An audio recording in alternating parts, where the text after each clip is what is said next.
Buongiorno, buongiorno. Yan guys. Nandito ako naglalakad. Nainis ako kay Busing. Instead na pupunta ako sa hospital, naglakad-lakad muna ako dito kasi para sa sirkulasyon.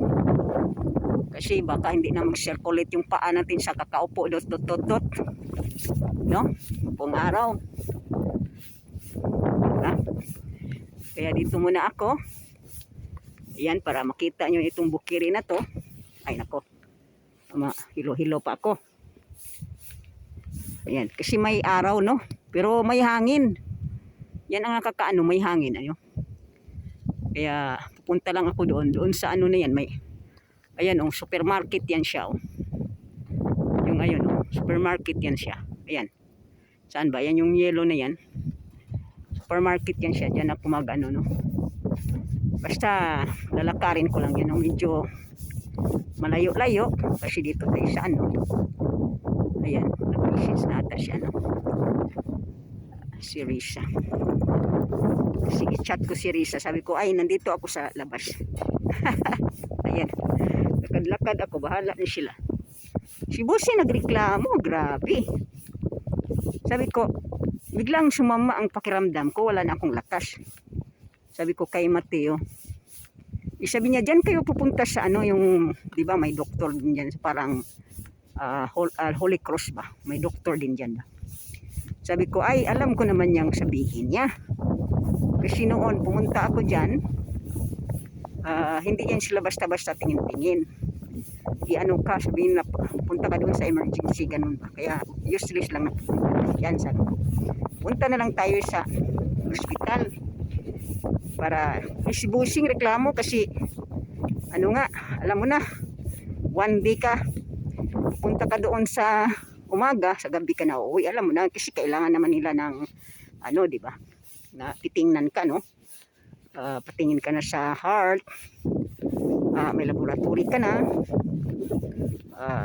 tapos kung ano, masakit yung baga mo, lahat-lahat na doon no, lahat naman doon ipaano ka no, kaya mas okay yun. Nagreklamo si Busing. Ayan o. Tingnan muna natin dito. Oh. Ang ganda ng ano nila. Yan doon. No, hindi ko lang palakihan. Ayan. Yan yung yellow na yan. Yan ang pupuntahan ko. Pero kailangan kong umano doon sa parang daan. Doon. No? Kasi nandito tayo sa farm. No? Ayan o. May kanal dito. Yung kanal nila. Pero wala naman tong walang ano dyan. Walang fish. Isi kanal lang yan ng marumi. Ayan. Yan na nga. Inainis ako kay Busing. Nagsigawan kami. Sabi ko, sira ulo ka talaga. Sabihin ko nga sa mga tao.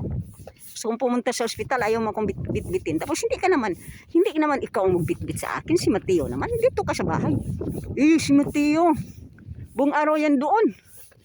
Sabi na Mateo, pwede ko naman siyang iwan doon pa. Kasi doon naman. Hindi naman kailangan ng pamilyar kasi hindi ka naman ano ba yung patingin ka lang ano.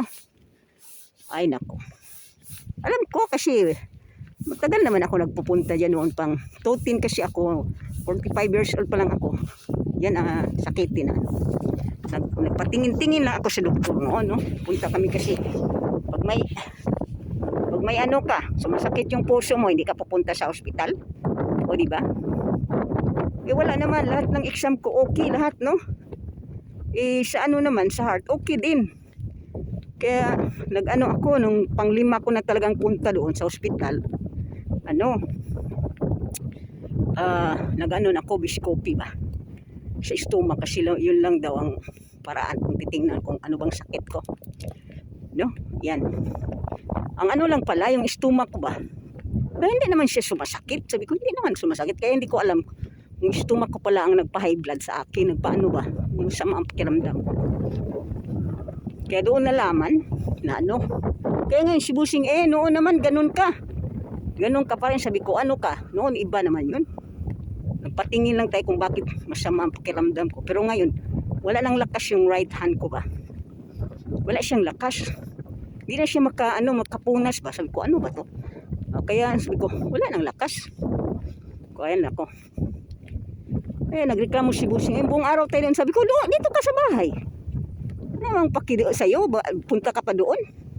Sabi niya, sa doktor ka na lang. Ganon din naman ang doktor. Magpa-laboratory ka lang. Di ka naman ano.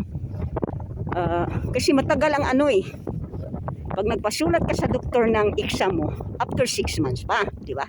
Pero pag pupunta ka sa emergency, ano ka, inaasikaso ka doon, di ba? Pag sabihin mo na ano talaga, di ka na makahinga. Kasi dito, ano eh, pag ano na makita nila na okay ka, hindi ka naman nila titingnan. O di ba? Kaya kailangan sabihin mo na masama ang pakiramdam mo. O di ba? Ganon dito. Tapos doon kasi inaano ka na kagad, tinitingnan ba? Di ba? Kahit isang araw ka doon, may laboratory ka na, agad-agad kinukuha ang kakayan ng dugo. No? Tapos ano, baga kagad, naanuhan ka talaga dyan, lahat no? Meron na ang lahat pag pumunta ka sa emergency, kaya mas okay ata sa emergency. May dadaan na ano.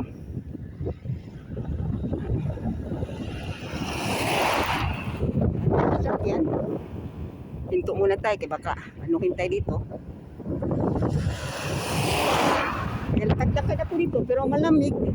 Kahit may araw no?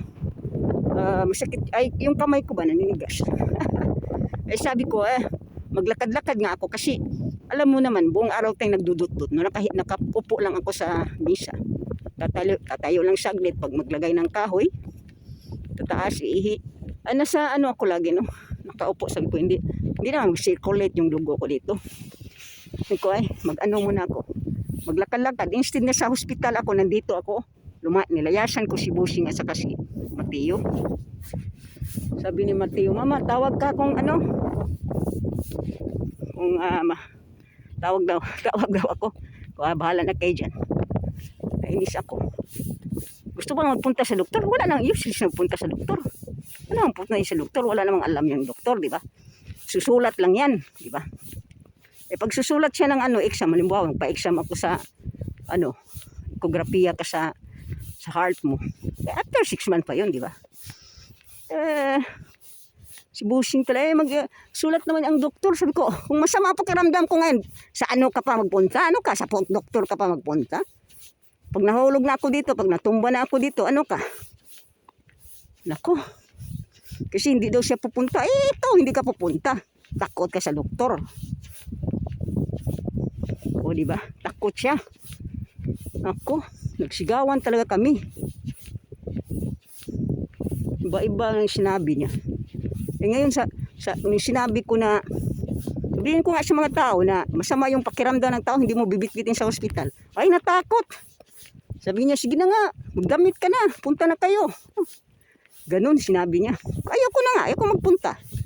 Wala na mamatay. Sabi ko gano'n. Hindi na ako mamatay kasi hindi naman to sa ano, kasi maayos naman yung heart ko. Pero lumipas na kasi ang ano no. Dapat nga taon-taon ka magpa-exam. Pero wala naman ako. Lumipas na. Nagpa-exam ako noon 2010 2010. Ang tagal na Wala naman kasi hindi ako pwede sa gamot. Baka kasi bumababa yung ano ko ba. Kasi uminom ako ng gamot kahapon, lang, liquid lang. Kunti lang siya. Pero yan nga, baka bumababa ang ano ko. Kasi nag-measure ako, 105 yung ano. Yun. Tapos nag-measure ako ulit, tumataas-taas yan. Kaya medyo na. Kaya gano'n. Ano na ba tayo? O nakanay na ata ito, no? O, ko lang. Okay lang yan. Mag-video lang tayo dito. Okay. Teka muna. Patayin ko. Ayan, tingnan muna natin dito. May araw pero kaya parang madilim, Yan, O, ayan.